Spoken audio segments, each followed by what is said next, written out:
नमस्कार, न्यूज 21 देख रहे हैं आप और मैं हूं आपके साथ अखिल। अपना उत्तर प्रदेश बुलेटिन में आपका स्वागत है। पाकबाड़ा थाना क्षेत्र से एक सनसनीखेज मामला सामने आया है, जहां एक महिला अपने प्रेमी के साथ होटल के कमरे में समय बिता रही थी। इसी दौरान महिला का पति मौके पर पहुंच गया। पति ने होटल स्टाफ से कमरे को खोलने की अपील की, लेकिन होटल कर्मियों ने कमरा खोलने से साफ इनकार कर दिया।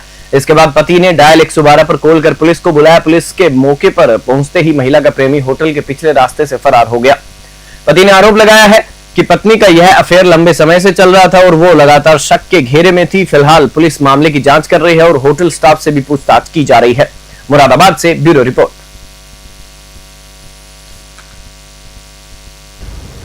देखिए, थाना हजरतगढ़ी जनपद संभल के एक व्यक्ति ने सूचना दी कि उनकी पत्नी एक किसी अन्य व्यक्ति के साथ किसी पागोड़ा के हाईवे क्षेत्र में किसी होटल में है। सूचना पर पुलिस भी गई और उनके जो सूचना देने वाले थे वो भी आए वहाँ पर, और वहाँ पे उनकी पत्नी मिली और एक अन्य व्यक्ति भी वहाँ मिला था। थाने पर लाकर उनसे पूछताछ की गई। पूछताछ में उनकी पत्नी का ये कहना था कि उनके पति के साथ विवाद चल रहा है और उसमें कोई थर्ड व्यक्ति जो दोनों को जानता है वो उसमें समझौते के लिए उनको होटल में बुलाया था। और उसके बाद उन्होंने कोई भी इसमें कार्रवाई के लिए कोई तहरीर वगैरह नहीं दी। पति से भी हम लोगों ने तहरीर लेने की अपेक्षा की, लेकिन उनके द्वारा भी कोई तहरीर नहीं दी गई। और जो महिला है वो अपने माता पिता के साथ जाने की इच्छा व्यक्त की, तो हम लोगों ने उस समय उनके माता पिता के साथ भेज दिया है। इसमें तहरीर प्राप्त होने के बाद उसमें अग्रिम कार्रवाई की जाए। सीतापुर जिले में कृषि मंत्री सूर्य प्रताप शाही ने खाद व बीज भंडारों का औचक निरीक्षण किया। यह कार्रवाई सिद्धौली से शुरू होकर बिस्वा और सीतापुर शहर तक पहुंची। मंत्री शाही ने बाबा बीज भंडार, बालाजी खाद भंडार, इफ्को बाजार और बालाजी एग्रो समेत कई प्रतिष्ठानों की गहन जांच की। इस दौरान उन्होंने उर्वरकों की उपलब्धता और किसानों को वितरण की पारदर्शिता सुनिश्चित करने का निर्देश दिया। निरीक्षण के दौरान बालाजी एग्रो के गोदाम को सीज कर दिया गया, जिससे होलसेल व्यापारियों में हड़कंप मच गया। मंत्री शाही ने स्पष्ट कहा है कि किसानों को खाद की उपलब्धता में कोई बाधा नहीं आनी चाहिए और कालाबाजारी करने वालों पर कड़ी कार्रवाई होगी। सीतापुर से विनीत राज की रिपोर्ट। सीतापुर से विनीत सिंह की रिपोर्ट।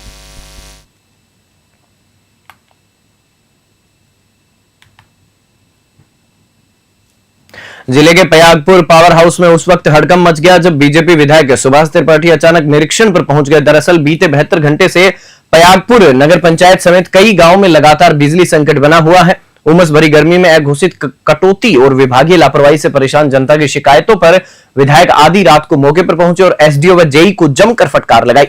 विधायक ने आरोप लगाया है कि बिजली विभाग की कार्यशैली सरकार को बदनाम कर रही है। हल्की सी बारिश के बाद घंटों गुल रहने वाली बिजली सप्लाई पर उन्होंने सवाल उठाया और कहा कि अधिकारियों द्वारा समस्या के स्थायी समाधान के लिए कोई ठोस कदम नहीं उठाए जा रहे हैं। बहराइच से राहुल वर्मा की रिपोर्ट।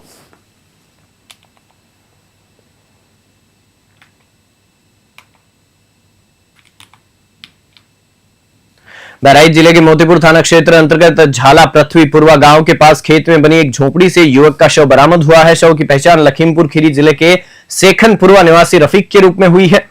घटना की सूचना मिलते स्थानीय पुलिस मौके पर पहुंची और शव को कब्जे में लेकर पोस्टमार्टम के लिए भेज दिया। मृतक किन हालात में खेत तक पहुंचा और उसकी मृत्यु कैसे हुई, इसकी जांच की जा रही है। फिलहाल मौत के कारणों का स्पष्ट खुलासा नहीं हो पाया है, लेकिन स्थानीय ग्रामीणों में घटना को लेकर दहशत का माहौल है। बहराइच से राहुल वर्मा की रिपोर्ट।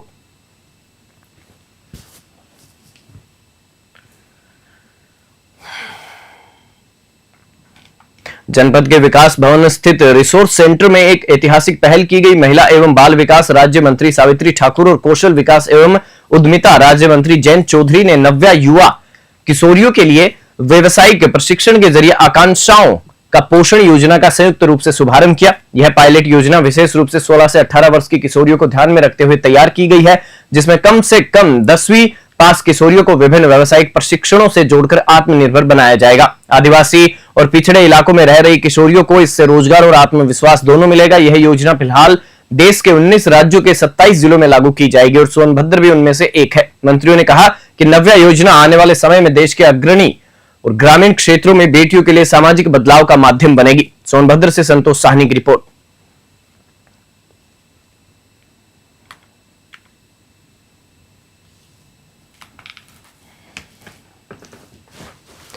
रायबरेली जिले के गुरबख्शगंज थाना क्षेत्र अंतर्गत कीर्तपुर सताव गांव की रहने वाली एक महिला ने आबकारी विभाग की कार्रवाई पर सवाल खड़े किए हैं। पीड़िता ने आरोप लगाया है कि जब वह घर पर मौजूद नहीं थी तब विभाग के कुछ अधिकारी उसके घर में तलाशी के नाम पर घुसाए। पीड़िता का कहना है कि बिना किसी वारंट या महिला सदस्य की उपस्थिति के घर में घुसकर बक्से का ताला तोड़ा गया और कहा गया कि यहां अवैध शराब रखी गई है। हालांकि कोई भी शराब न तो जब्त हुई और न ही बनती पाई गई।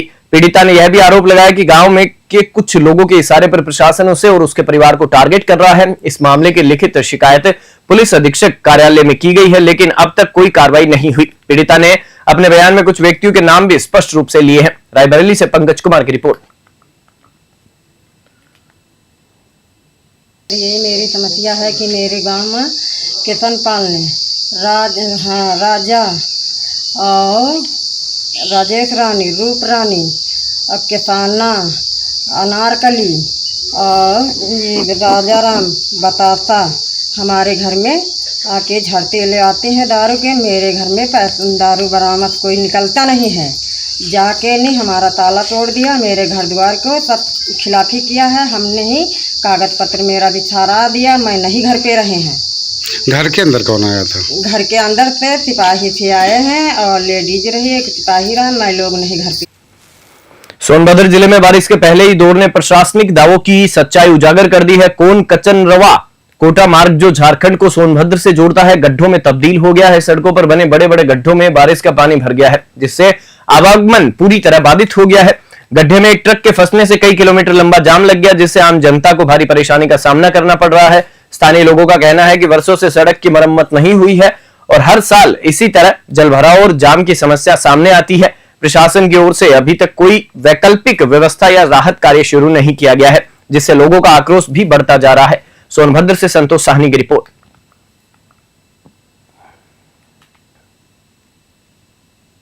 सोनभद्र के शाहगंज थाना क्षेत्र में हुए अमरनाथ यादव हत्याकांड का पुलिस ने खुलासा कर दिया है। एसओजी और थाना पुलिस की संयुक्त कार्रवाई में तीनों आरोपी गिरफ्तार किए गए हैं।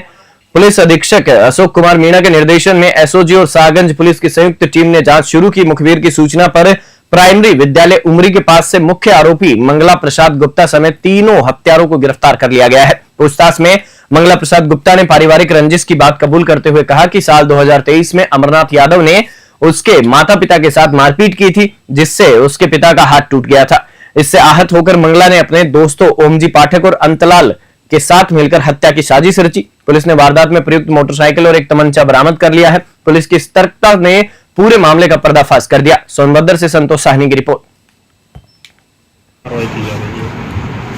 ये मामला ये है, दिनांक 17/18 की रात के करीब 12:30 बजे थाना क्षेत्र शाहगंज के ग्राम मराची में एक हत्या हुई। ये अमरनाथ यादव, इनकी उम्र 55 वर्ष थी। ये बाहर अपने घर के बाहर चारपाई पे सो रहे थे। 3 व्यक्ति आए और इनको गोली मार के चले गए। जो मुकदमा कायम हुआ उसमें मंगला गुप्ता, ओम यादव, ओम पाठक और एक अन्य व्यक्ति अज्ञात, 3 लोग मामले हुए। जब इसकी तफ्तीश की गई, विवेचना की गई, तो काफ़ी बातें निकल के सामने आई। आज सुबह लगभग 5 बजे इनके तीनों अभियुक्तों की गिरफ्तारी हुई। तो जो उनसे पूछताछ के बाद जो तथ्य सामने आए वो ये हैं कि वर्ष 2023 में मंगला गुप्ता के घर में घुस करके ये अमरनाथ यादव और उनके परिवार ने काफ़ी उनको मारा पीटा। जिले में स्थित सलखन फॉसिल पार्क को लेकर योगी सरकार की कोशिशें रंग लाई है। दुनिया के सबसे प्राचीन जीवाश्म स्थलों में शुमार यह पार्क अब यूनेस्को की विश्व धरोहर की संभावित सूची में शामिल हो चुका है। यह ऐतिहासिक उपलब्धि पर्यटन, विज्ञान और पर्यावरण के क्षेत्र में यूपी को वैश्विक पहचान दिलाएगी। मुख्यमंत्री योगी आदित्यनाथ के निर्देश पर इको टूरिज्म डेवलपमेंट बोर्ड ने इस कार्य को प्राथमिकता दी थी। अब इस पार्क का विवरण यूनेस्को की आधिकारिक वेबसाइट पर भी उपलब्ध है। सलखन फॉसिल पार्क जो रॉबर्ट्सगंज से करीब 15 किलोमीटर दूर है, सलखन गांव के पास स्थित है। करीब 1400 मिलियन वर्ष पुराने जीवाश्मों का घर है। यह स्थल वैज्ञानिकों, शोधकर्ताओं और पर्यटकों के लिए अत्यंत महत्वपूर्ण माना जाता है। इसे यूनेस्को की स्थायी सूची में दर्ज कराने के लिए एक विस्तृत डोजियर तैयार किया जा रहा है, जिसे भारत सरकार के माध्यम से यूनेस्को को भेजा जाएगा। संभावना है कि अगले 2 वर्षों में यह स्थल स्थायी वर्ल्ड हेरिटेज साइट घोषित हो सकता है। सोनभद्र से संतोष साहनी की रिपोर्ट।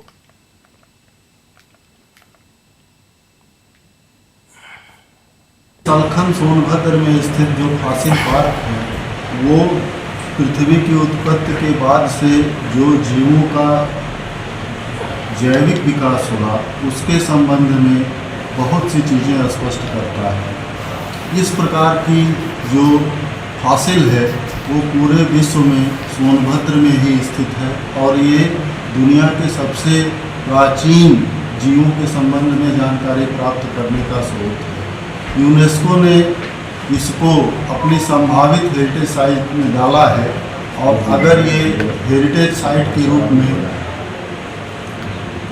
अभिलिखित हो जाता है तो सोनभद्र के विकास को और यहाँ पे लोगों को आने जाने और पर्यटन के क्षेत्र में बहुत ही अच्छा एक उपयोगी ये कार्य।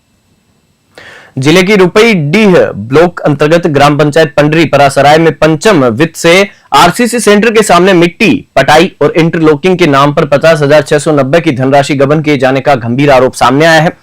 वीरेंद्र द्वारा जिलाधिकारी नेहा शर्मा को दिए गए शिकायती पत्र में यह मामला उजागर हुआ। जिलाधिकारी ने इस गंभीर शिकायत की जांच की जिम्मेदारी डीपीआरओ लालजी दुबे को सौंपी है, लेकिन 9 दिन बीत जाने के बाद भी न कोई जांच शुरू हुई और न ही कोई कार्रवाई की गई है। इसी बीच जब मीडिया कर्मियों ने मौके पर जाकर रियलिटी चेक किया तो भ्रष्टाचार की परतें और भी खुल गई। जांच में पाया गया कि भुगतान हो चुका है, लेकिन आरसीसी सेंटर आज भी अधूरा है और मिट्टी पटाई व इंटरलॉकिंग कार्य हुआ ही नहीं है। स्थानीय लोगों में नाराजगी है और जांच अधिकारियों की निष्क्रियता पर सवाल उठ रहे हैं। गोंडा से राहुल वर्मा की रिपोर्ट।